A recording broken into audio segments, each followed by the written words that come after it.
This is Andi Purewal for Boxing Social in association with Betfred, and I'm delighted to be joined by Brian the Lion Rose over Zoom. Brian, first and foremost, how are you doing? I'm good. I'm good. How are you? I'm good, mate. Obviously, it's good to hear you're doing well yourself. How have you found life in lockdown? I've struggled a little bit with the kids being at home. I've got 3 kids, so it's been hard work and a bit demanding at times. But yeah, it's been good. It's been good to spend some quality time with my family. If I'm totally honest, because not been able to do much apart from staying and spend time with them and do other things with them. You know, like taking to the lakes, taking to the park, and do things that you don't appreciate sometimes. Talk to me about that, because I know a lot of fighters who I've interviewed during lockdown who have kids. They've kind of said it's been nice to have that time with them, because usually with a boxing schedule, you'll be away for camp for months on end. You'll be away from your families. So this time it must feel like kind of overdue to some regard. Of course, I think it'll do most of us the world of good. Like I lived in Manchester Monday to Friday for years, so being at home with my family, this is probably the longest I've been at home for this amount of time. Even when I'm not training for a fight, I'm at my gym. I've got my own gym in Blackpool, so I always make myself busy, but I've not been able to do that because obviously of what's gone on. So definitely, when we're out of lockdown and we're all back to normal, I'll definitely appreciate being at home with my family more and definitely spending more quality time with them. Talk to me about your plans, and talk to me what you had lined up before lockdown. What did you kind of want to do with 2020? Um, to be honest, I was just waiting for another opportunity, and um, if that opportunity was a good enough opportunity, money wise, and it seemed realistic, if I thought it was a fight, because I'm older now, so I have to believe I'm going to win that fight. The day I pull out of a fight is the day I'll retire, because I've never pulled out of a fight in my life. And it's getting to that point. I'll be honest with you. He's getting to the point where I'll probably think, you know what, he's a bit young. He's hungrier than me. I don't fancy it. So, but what I was doing, I was waiting for lockdown to finish, see what opportunity I got, see what I got offered, and if I didn't fancy it, I was going to retire, or go out on a win in Blackpool, something like that. So it's up to me what I do, and that it's a good position to be in. It's a good position to be in, knowing that I've got control of my career. I'm not fighting for money anymore. I'm fighting because I want to do it. I was going to say, does it just seem to you in your own mind, then, just listening to what you've said, it's either one or two more fights and then retire, or possibly retire before then if the right opportunity doesn't come along? Because effectively, if you was to look back over your career, there is nothing else left for you to do. Yeah, of course. I mean, I used the Fowler fight for answers. I wanted no regrets. I always said from boxing, I don't want any regrets. I've said it for years. And the Fowler fight, I did feel a little bit old. I felt a little bit behind. He was beating me to the jab. I've never been beat to the jab in my life. He beat me to the jab, and I thought, you know what? I am a little bit older now. And it was a struggle, but I know I have still got a lot left in me to beat some of the kids that are calling me out, and I really do believe that. But I've got to fancy the job. So if I fancy the job, listen, I'll take it, and I'll get 100% fit and do a 10-week camp. I'll go away and I'll move away from my kids again, because I don't do things by halves. So, I'll put 100% in, and I'll have a great chance of winning. But if I don't fancy it and I pull out, I don't want to do it, that's the day I'll retire, because I've never done it before. I've never pulled out of a fight in my life. Let's talk about what you could have lined up then. And obviously the reason, one of the reasons we kind of got in touch with yourself was Marcus Morrison. Marcus kind of had a hit list of his own as to who he could potentially face, and you was one of those names. You said that you was previously offered the fight and you'd accepted it, but since then nothing kind of come of it. Just talk to me about that entire scenario then. Yeah, I mean, I think a couple of years ago now, I was waiting for options off Matchroom, off Eddie, and I think, and I got offered the Marcus Morrison, and I snapped his hand off. I said, yeah, at that point, even 2 years ago, I would have fought anyone. You know, I wasn't even thinking about it. I was just like, yeah, I'll fight it. You know, that's the kind of fighter I've always been. I've never not back an opportunity. And so I said yes to the fight straight away. And a couple of weeks went by, and they said they didn't want the fight, and he wasn't ready for it, which I totally understand. You know, he was he'd not had as many fights at the time as he's had now, obviously. So he probably wasn't ready for the opportunity. It doesn't mean that he's not as good. It doesn't mean that he's scared. It just means sometimes you're not ready, and you wait. He's having a good manager, and he's having a good coach to make that decision for you. So I totally understood it. So it never happened, and now obviously the other day I got tagged in a post off yourself, and saying that I might be an option, but again, I would, as long as I had enough time to train. You know, I've been ticking over, but I've not been able to do as much as I should have done. But I would be more than willing to fight him in like 10 weeks' time. There's no doubt. You know, I would do that. Have you had any further discussions? Obviously, I know you said it was a couple of years ago when you last spoke about it, but have you had any discussions recently about that fight, or has anyone from the team reached out to you? No, none at all. Since I fought Fowler, I've not really heard anything after that. But I probably didn't put myself out there. I just had a rest with my family. But no, nothing's been mentioned of the Marcus Morrison fight. It was the first I heard again was when he did the interview the other day. I like Marcus. He you know what? He's a pal of mine, and I do like him. He's a top lad. But again, he's probably just seen it as an opportunity. He needs big names on his record. He's never really fought anyone, and he's probably ready for that step up. And he probably sees me as a perfect name to start off stepping up in opponents. Because obviously I've been there, done it. I fought for a world title. I've got a British title outright. I'm a big name on anyone's record, so he's probably thinking it's a great opportunity for him. So I get that, but I'll just have to make sure I'm ready. What do you make of Marcus as a fighter and how he's developed since when he was first offered the fight 2 years ago and until the current state that we're in now? Oh, he's definitely improved 100%. You know, he's had some bad losses that that no one expected. You know, even myself. You know, he lost to Alistair Warren, and you know he shouldn't be losing fights like that. But it shows your character coming back from that. You know, I've done it myself. I lost to Maxwell. I got badly hurt by Maxwell, knocked out. But I come back, and I think it shows your character that you can get yourself up and go again, and that's what he's done. You know, he's strung a few wins together since then. So fair play to him. You know, he like I say, it shows balls, it shows character.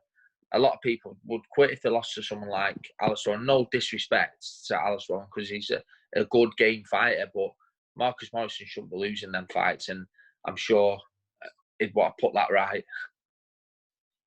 You mentioned earlier on that you had a few people who was kind of mentioning your name now. Is there anyone in particular other than Marcus who's kind of catching your eye who you'd like to step into the ring with? The Scott Fitzgerald fight was always one that I wanted. You know, that for me was a bit disheartening. It was really disheartening when he pulled out. He pulled out twice. You know, he'll say never, but he did. He pulled out just before I fought Fowler because he of whatever reason. He pulled out, and then I had to fight Fowler. And it was a change of opponents. I'm not saying I'd ever beat Fowler. You know, I would have 5 years ago. There's no doubt in my mind. Fowler wouldn't have. You know, he wouldn't have stood a chance 5 years ago. And that's again no disrespect, but he wouldn't have. But because Fitzgerald pulled out, I had to fight Fowler. That change of opponent didn't help me. No excuse. He beat me fair and square. And then the Fitzgerald fight was there again. I got offered it again. I accepted. It was all done. The deal was done, and then he pulls out again. But I understand that Fitzgerald, you know, he's not in a good place at the moment. So I just rather see him get better, and you know, see him get. You know, there's nothing worse than wasted talent, and at the moment he's going to be wasted talent if he keeps doing what he's doing. So I wish him all the best. but it was disheartening for me because that was the fight that I fancied the most. Domestically, there's some brilliant names in the 160 pounds division, and some fights which have kind of just been announced. You got the likes of Felix Cash versus Jason Wellborn. Brian, first of all, just talk to me about that. What do you make of Felix Cash and Jason Wellborn?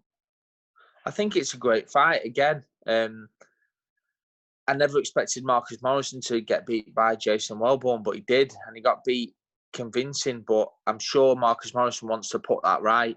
But that fight's a great fight. I think Felix Cash will win that fight, but I just think he's all round a better fighter, more skilled. But Wellborn is so game and so fit. He could beat a lot of fighters on his day. So it's a great fight for the fans. It'll be brilliant to watch. Where do you think, obviously, you're a past opponent of yours, Anthony Fowler, where do you think Anthony fits into everything? I think he'll win a British title. I think he's a really good fighter.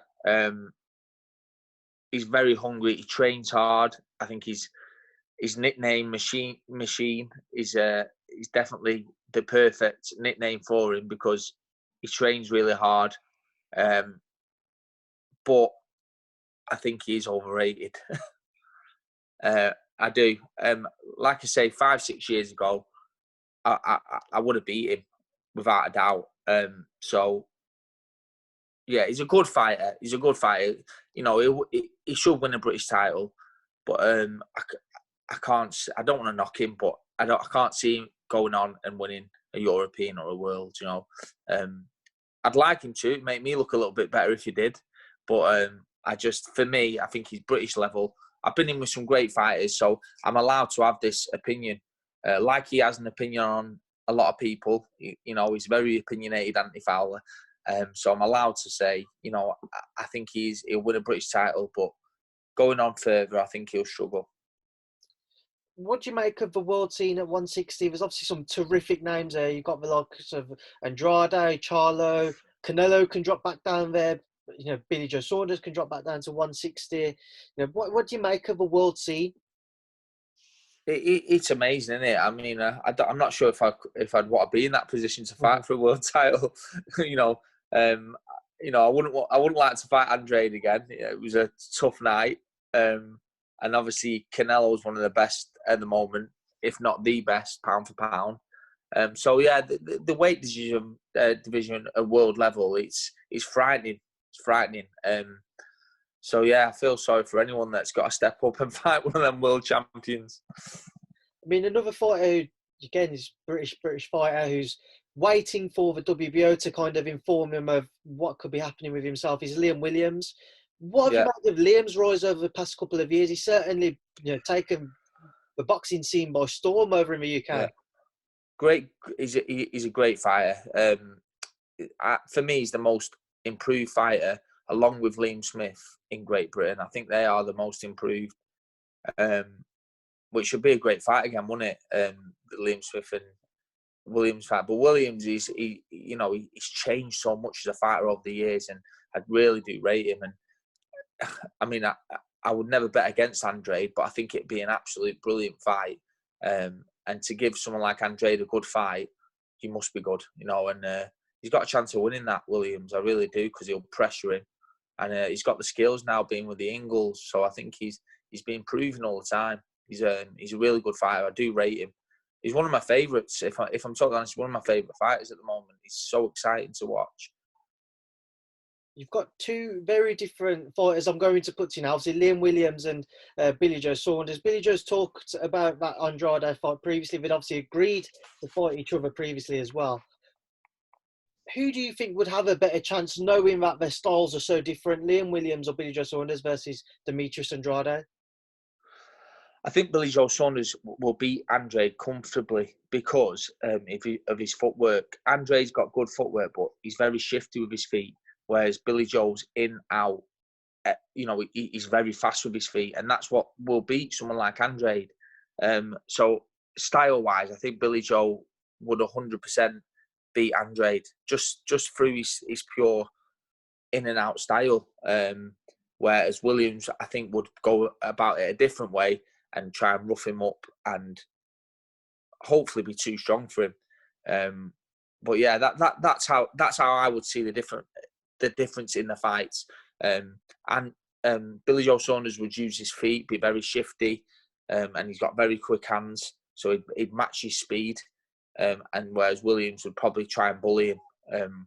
So yeah, both got massive opportunity of beating Andrade, but then again, Andrade is a great fighter, so he could pull anything off.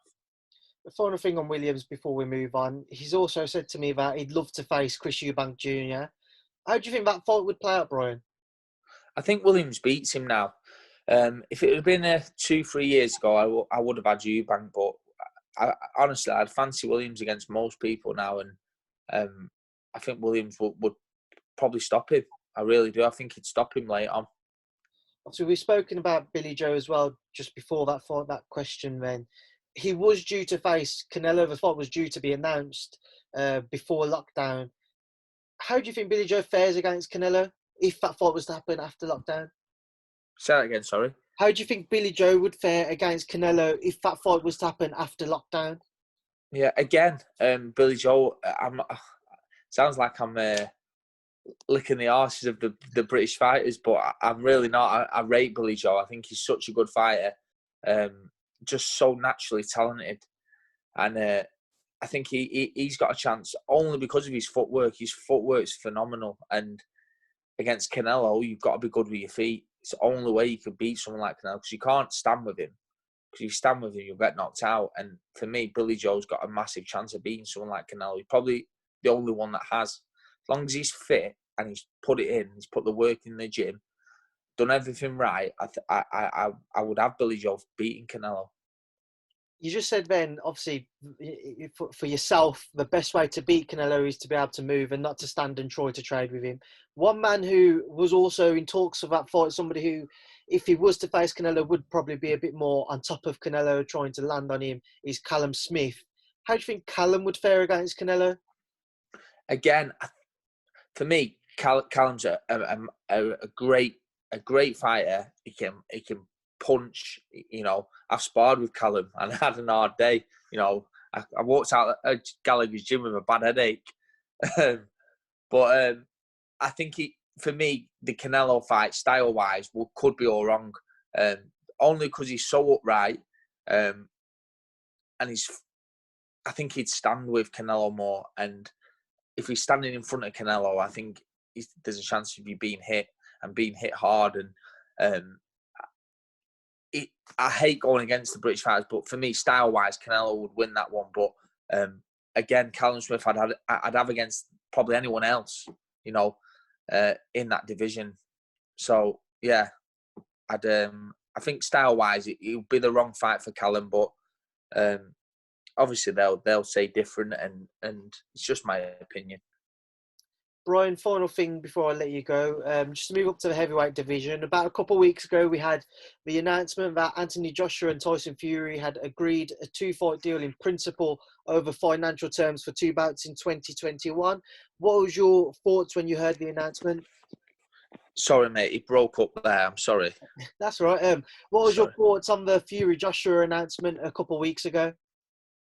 Oh, it's a fight that everyone's waiting for. It'll be something like that, depending where it is, but it doesn't really matter where it is. You know, it'll be it's just a fight that everyone has wanted to see for years. You know, Fury was in a position once where nobody thought he was going to make a comeback. Nobody was ever going to see that fight, and all of a sudden he's made probably the best comeback boxing's ever seen, and now they're ready to fight. So they just got to come through the next the next fights each, and it's going to happen. So fair play to him. They're going to make loads of money and give the fans what they want to see. But they've both obviously got, you know, in Tyson's case, he's got the Wilder trilogy. In AJ's case, he's got to get through Kubrat Pulev. But then you've also got to consider Alexander Usyk, who's a WBO mandatory, and Dillian White, who's a WBC mandatory. What do you make of all of, you know, those guys as well, and where the land lies with them and their wait for a world title shot? Yeah, I think it's, for me, I think it's a bit unfair putting the Usyk in, because for me, he was the best pound-for-pound cruiserweight, and he's only getting this opportunity because he is he was the best at cruiserweight. But for me, looking at the heavyweights and what they've achieved in that division, you know, they shouldn't have to fight Usyk next. You know, he should be fighting someone like Chisora or maybe Dillian Whyte. But even Dillian Whyte, I put him in a better position than Usyk because he's never achieved anything at heavyweight. But some fight I like, and he's got a chance against any of them heavyweights. But at the same time, for me, just doesn't deserve that opportunity yet. Final thing, Brian, and I promise it's a final thing. I never asked you earlier on, but we're seeing behind closed door shows now, Brian. What's your thoughts on it? I think you just got to do what they've got to do. You know, there's not much. It's a safer way to put on a show. So if it's a safer way to put on a boxing show and everyone wants to see these boxing shows and people getting back to normality, which I seem to think, you know, I'm feeling more back to normal now. I think it's the right thing to do. You know, people are going to get to watch boxing again. It's a safer environment. It's a safer place to do it. Why not? Yeah, why not? How do you think fighters will react to being behind closed doors and not having, you know, the fans there, and you potentially have the commentators ringside where you'll be able to hear everything they're saying? Yeah. What do you make of that, and how do you think fighters will react? I think it could be hard. You know, it could be hard. But if I'm honest, if you're focused on a fight and your mind's right, you shouldn't hear the crowd anyway. So for me, it wouldn't make much difference to me because I try and block out the crowd and I try and focus on what's in front of me. And most of the time, I can't even hear the crowd and what's going on in the crowd. Sometimes I can hear the commentators anyway, which is mad. Usually getting slagged off for not enough work rate or something. But yeah, I think a lot of fighters will struggle because they play on the crowd. You know, the bigger characters I think will really struggle, like the Tyson Furies and maybe the Billy Joes. You know, they lap up the crowd, don't they? And I think they rely on the fans to be there. I mean, which we all do, but I think some people will struggle more than others. Brian, we will leave that there now, like I say. Before I let you go, though, what would you like to say to everyone who tunes in to watch our interview?